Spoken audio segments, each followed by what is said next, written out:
अस्सलामुअलैकुम। उम्मीद करता हूँ कि आप लोग खैरियत से होगे और अपना भरपूर ख्याल रख रहे होगे। 19 फरवरी 2025 को जब तकरीबन 8 साल बाद चैंपियंस ट्रॉफी जो है वापसी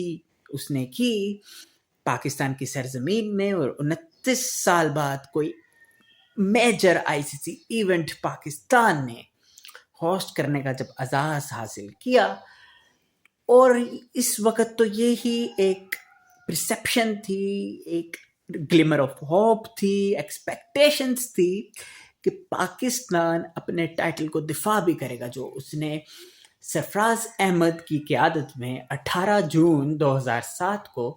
अपने नाम किया था। और ना सिर्फ नाम किया, और इस कौम के लिए जो है खुशियों का एक जो है बहाना भी क्रिएट किया, और पाकिस्तान की क्रिकेट की बुक में ये चैप्टर जो है सुनहरा साबित हुआ। और बहुत से उस वक्त के यंगस्टर्स जिन्होंने आगे जाके रिप्रेजेंट करना था पाकिस्तान को, फिर पाकिस्तान सुपर लीग में भी खेलना था और डिफरेंट लीग्स भी खेलनी थी और दुनिया में नाम भी कमाना था, उनके लिए ये जो है एक ब्रेकिंग पॉइंट साबित हुआ। फ़खर ज़मान फॉर एग्जांपल अगर आप बात करते हैं तो फ़खर को ही आप देख लीजिए, आज भी जब बात होगी फ़खर ज़मान की, या कभी भी फ़खर ज़मान की कोई ब्लिस्टिंग इनिंग्स की बात होगी या कोई मेमोरेबल इनिंग्स की बात होगी, तो यकीनी तौर पर जो है ज़्यादा जो जिक्र होगा फ़खर ज़मान का वो होगा century against India in ICC Champions Trophy 2017 final. और जिस तरह से जब वो आउट हो गए थे, नो बॉल हो गई थी, और जिस तरह से हालात सारे ट्विस्ट हो गए थे, वो भी सबके सामने। और अगर एक और इनिंग्स की अगर आप बात करेंगे फ़खर की, वैसे तो बड़ी इनिंग्स खेली उन्होंने न्यूजीलैंड के खिलाफ 2023 को वर्ल्ड कप में भी, जो इन्होंने इम्पैक्टफुल इनिंग्स खेली फिर अगेंस्ट न्यूजीलैंड 2023 में होम सीजन में जिस तरह से न्यूजीलैंड को डिसमेंटल किया, उसकी भी कोई नज़ीर नहीं मिलती। और ख़ास तौर पर जिस तरह से 2018 में उन्होंने पाकिस्तान के लिए इनफरादी तौर पर सबसे ज़्यादा इंडिविजुअल हाईएस्ट स्कोर बनाया था, और द ग्रेट सईद अनवर साहब के जो 194 रन्स का जो टोटल है, वो जिस तरह से उन्होंने सरपास किया और डबल सेंचुरी की against Zimbabwe tri nation series में, जिसमें ऑस्ट्रेलिया भी थी, तो फ़खर ज़मान के क्रेडिट में तो बहुत कुछ था। तो मैं बात शुरू हुई थी फ़खर ज़मान की और प्लेयर्स की जो कि आगे जाके खेले थे, शादाब खान वगैरह, फ़हीम अशरफ भी। लेकिन इसमें फ़हीम, फ़खर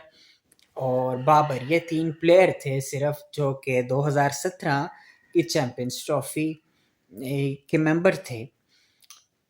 बात ये हुई कि पाकिस्तान की ये वाली कैंपेन जो है 4 दिन में ही जो है वो तमाम हो गई। मतलब एक मैच तो पड़ा था, लेकिन वो बांग्लादेश के खिलाफ था, लेकिन वो तो पाकिस्तान के पास उस वक्त आउटसाइड चांस ही था कि वो चैंपियंस ट्रॉफी के सेमीफाइनल में पहुंचे। लेकिन वो जो इंडिया के खिलाफ पाकिस्तान ने परफॉर्म किया, न सिर्फ फैंस के दिल टूटे, लेकिन काफ़ी ज़्यादा जो सवालात पाकिस्तान के स्क्वाड को लेके पहले से जो शुरू हो गए थे कि ये वीकर लिंक पे स्क्वाड है, उनको डेफिनेटली जो है वो बात सच साबित हुई। और एक स्पेशलिस्ट स्पिनर के साथ जाना महज, और एक ही स्पेशलिस्ट ओपनर के साथ जाना, और मिडिल ऑर्डर में सलमान अली आगा, रिजवान के अलावा कोई डेप्थ नज़र ना आना, तो सवालिया निशान तो बहुत ज़्यादा थे। फिर बाकी शहीन, नसीम और हारिस की फिर भी कुछ बेहतरी थी, लेकिन ओवरऑल अगर बात करें तो इनकी फॉर्म का कंसर्न था।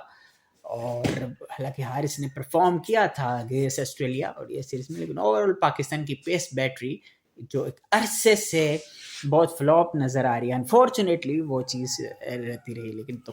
कहने की बात यही है कि पाकिस्तान की सिर्फ 4 दिन में कैंपेन जो है वो ख़त्म हो गई। इसी तरह इन्हीं के ग्रुप ए में बांग्लादेश की भी कैंपेन फ़ौरन ख़त्म हो गई, तो बांग्लादेश और पाकिस्तान तो एलिमिनेट हो गई। फिर ग्रुप बी की अगर आप बात करें तो ग्रुप बी में अफ़गानिस्तान तो वैसे ही जो है आपको पता ही है कि they are the giant killers, और जिस तरह से उन्होंने 2023 में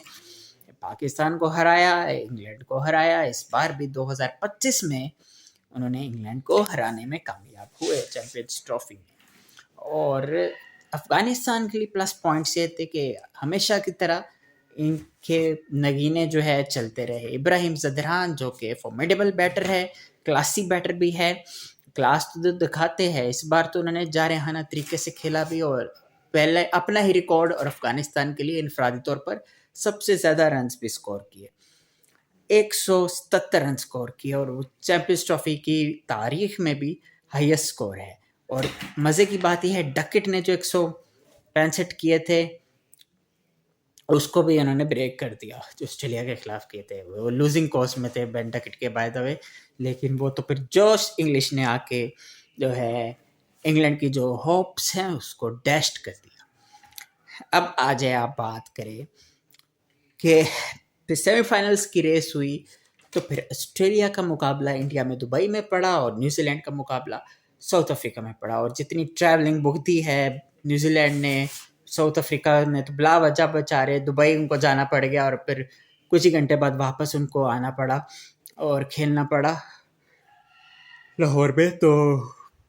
ये तो कुछ पॉइंट्स थे, लेकिन ऑस्ट्रेलिया जो कि डिप्लेटेड थे in terms of no Pat Cummins, no Mitchell Starc, no Josh Hazlewood, और मार्नस स्टोनिस ने तो वैसे ही उन्होंने रिटायर होने का फैसला कर लिया था। तो स्टीव स्मिथ की क़यादत में ऑस्ट्रेलिया ने जितना अच्छा खेल सकते थे खेले। बॉलिंग जो थी उनका वीकर लिंक लगा था, और वो इंडिया के खिलाफ वो साबित भी हुआ। लेकिन जहाँ तक बात है स्टीव स्मिथ की जो रेसिस्टेंस थी अगेंस्ट इंडिया, वो भी काबिल तारीफ थी। और स्मिथ ने तो हाल में 10,000 रन स्कोर किए हैं, और मजमूई तौर पर ये 15वें बैटर बने जिन्होंने 10,000 रन का जो माइलस्टोन है उसको अबूर किया, और मजमूई तौर पर ऑस्ट्रेलिया के ये चौथे बैटर बने जिन्होंने 10,000 से ज़्यादा रन स्कोर किया। अब तो ये चर्चा भी शुरू होगी बाय द वे कि 10,000 रन आने वाले वक्त में हमें देखने को मिलेंगे टेस्ट क्रिकेट में या नहीं मिलेंगे। हाँ, केन विलियमसन जो है उनके 700 समथिंग रन रहते हैं, सो विराट कोहली के भी 700 रन रहते हैं 10,000 का जो माइलस्टोन है उसको अबोर करने में। लेकिन मसला ये आ रहा है कि अब आने वाले जो करंट क्रिकेटर्स है उनको मौका इतना नहीं मिल रहा टेस्ट क्रिकेट में। हाँ, ये जो सीज़न हुआ इसमें टेस्ट क्रिकेट देखने को मिली, लेकिन मार्नस लबुशन जो कि इस वक्त के ऑस्ट्रेलिया के प्रीमियम बैट्समैन का शुमार होता है, तो आप हिसाब लगाए कि उनके 50 टेस्ट मैचेस हो गए और 5,000 रन भी नहीं हुए। तो बड़ा मुश्किल लग रहा है कि आने वाले बैटर्स जो है वो 10,000 रन कर सके, with exception of possibility exist कि विलियमसन और कोहली रन कर ले 10,000 से ऊपर टेस्ट क्रिकेट में। लेकिन ओवरऑल अगर आप बात करें तो वो चीज़ नज़र आ रही है। बाकी जहाँ तक बात करें, फिर इंडिया फाइनल में पहुंचा और न्यूजीलैंड ने साउथ अफ्रीका को भी हरा दिया, और वो एक रिडेंशन हुई थी 2015 के वर्ल्ड कप की। तो बात ये हुई कि Australia out, south Africa out, India and New Zealand were in. और संडे को यानी पिछले जो संडे गुजरी थी उसमें इंडिया और न्यूजीलैंड का ही मैच हुआ था, और न्यूजीलैंड को हार का सामना करना पड़ा। 250 रन पे कंटेन तो कर लिया था कर्टसी के 5-4 बाय मैट हेनरी, और स्पिनर्स की तरफ से अच्छी स्पॉट जो एक्सपेक्टेड थी। और ट्राई नेशन सीरीज से लेके अब तक पूरी चैंपियंस ट्रॉफी में जिस तरह से न्यूजीलैंड ने अपने स्पिनर्स का इस्तेमाल किया और उसको जिस तरह से असिस्ट किया, स्पेयर हेड किया, none other than their captain Mitchell Santner ने, उसकी भी कोई नज़ीर नहीं मिलती है। सबको पता है कि मिचेल सेंटनर जो है बड़े स्पिनर नहीं है बॉल के, लेकिन जिस तरह से वो वैरायटी लेके आते हैं, बीट करते हैं बैटर्स को पेस से डिसीव करके, वेरिएशंस ला के और नपी-तुली बॉलिंग करके, तो वही चीज़ इनको ख़ास बनाती है। और ये जहाँ तक पाकिस्तान के पर्सपेक्टिव में जब हम बात करते हैं तो ये दुख लगता है कि पाकिस्तान ने क्यों नहीं एक से ज़्यादा स्पिनर्स प्रीमियर डाले, जो कि डालना बनता था। आप ये देखिए अबरार जो कि नए कंपैरेटिवली है अभी इंटरनेशनल अरीना में, लेकिन उन्होंने अगर इंडिया के खिलाफ 10 ओवर्स में 28 रन दिए, 1 विकेट हासिल किए, तो ये सवाल तो फिर बनता है कि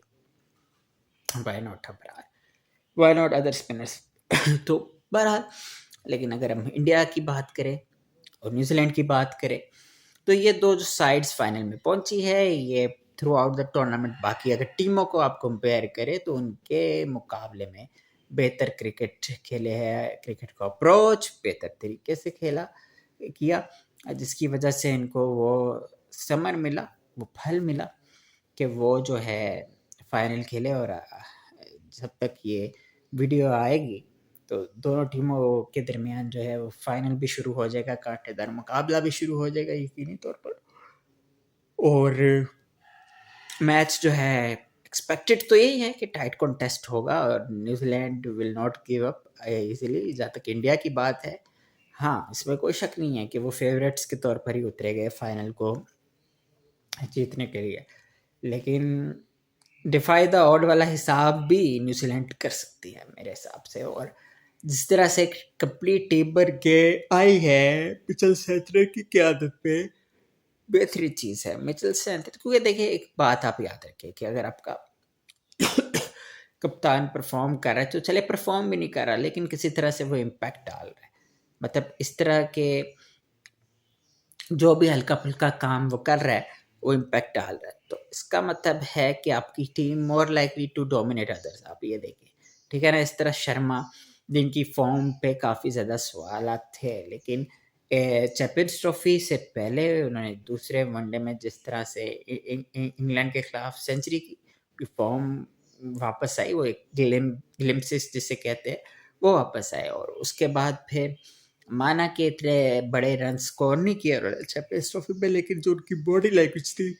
बड़ी उपता थी और ऑन द वे गो उनका यही अप्रोच थी कि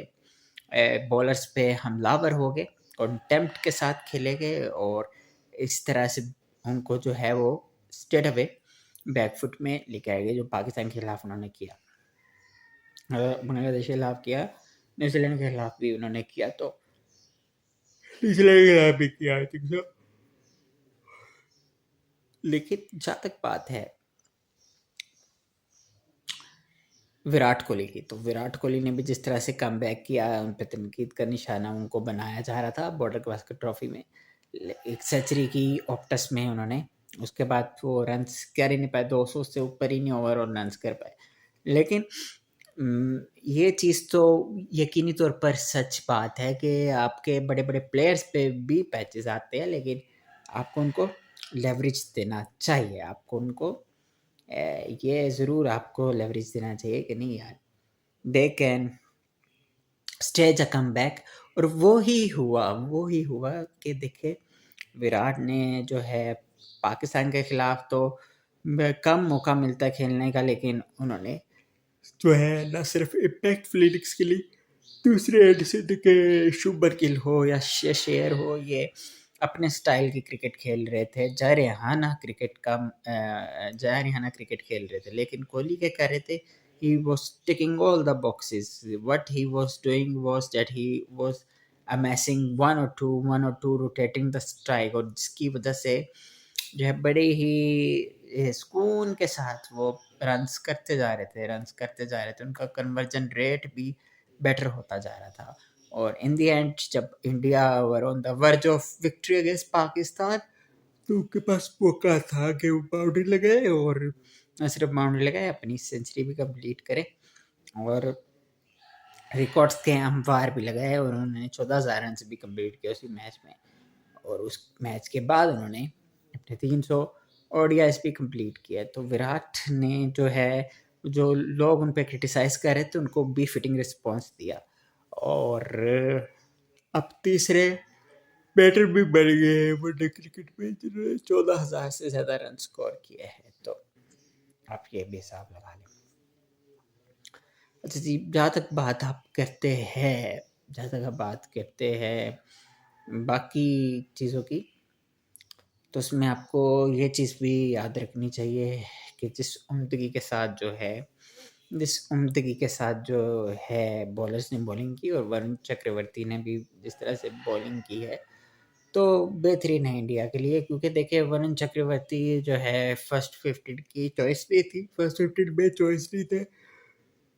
लेकिन उससे पहले जिस तरह से टी20 क्रिकेट पे उन्होंने गेम को अप्रोच किया साउथ अफ्रीका के खिलाफ टी20 सीरीज में, फिर उसके बाद जो भी हाल में इंग्लैंड की सीरीज हुई IS विकेट टेकर है, और टी20 वर्ल्ड कप के बाद मेरा ख्याल है जितने भी बॉलरों ने बॉलिंग की है उसमें ये लीडिंग विकेट टेकर है। तो भाई साहब जिस तरह से उन्होंने बॉलिंग की है वो सबके सामने है, और उन्होंने जगह बना ली। हर्षदीप सिंह जो कि इंडिया के टी20 आई फॉर्मेट में लीडिंग विकेट टेकर है, 2 सालों में लीडिंग विकेट टेकर बन गया, surpassed Bumrah, surpassed Hardik. He couldn't make it into the playing 11, but it's important कि India are winning, so they have no problem whatsoever. और बाकी I don't think so that they are going to make any change. There is no need to make any change as well, because जहाँ तक आप बात करते हैं, क्योंकि वो विनिंग कॉम्बो के साथ खेल रहे हैं और उनके प्रीमियम बैटर्स भी फॉर्म में है, तो why they will look to change. तो बाकी अब न्यूजीलैंड की जहाँ तक बात है, केन विलियमसन ने काफ़ी अच्छे खासे रन लगाए हैं और फॉर्म में है वो, ग्लेन फिलिप्स फॉर्म में है, फिर इसके अलावा लेथम ने भी सेंचुरी की थी रिसेंटली, और बाकी batters Rachin Ravindra is exceptional player, we all know, bowling भी बेहतरीन करते हैं। और जब उनको जो बॉल लगी थी गद्दाफी में, उसके बाद जो उनके नहीं खेल सके थे काफ़ी टाइम के बाद, और पाकिस्तान के खिलाफ ओपनिंग मैच भी उन्होंने मिस कर दिया चैंपियंस ट्रॉफी का, लेकिन उसके बाद जो उन्होंने कमबैक किया वो भी सबके सामने है। तो बाकी अब देखेंगे कि मैच कौन जीतता है, और फिर उसके बाद फिर आपसे जुड़ेंगे। तो वीडियो अच्छी लगे तो लाइक ज़रूर करिएगा और सब्सक्राइब तो करना बनता है। बहुत शुक्रिया।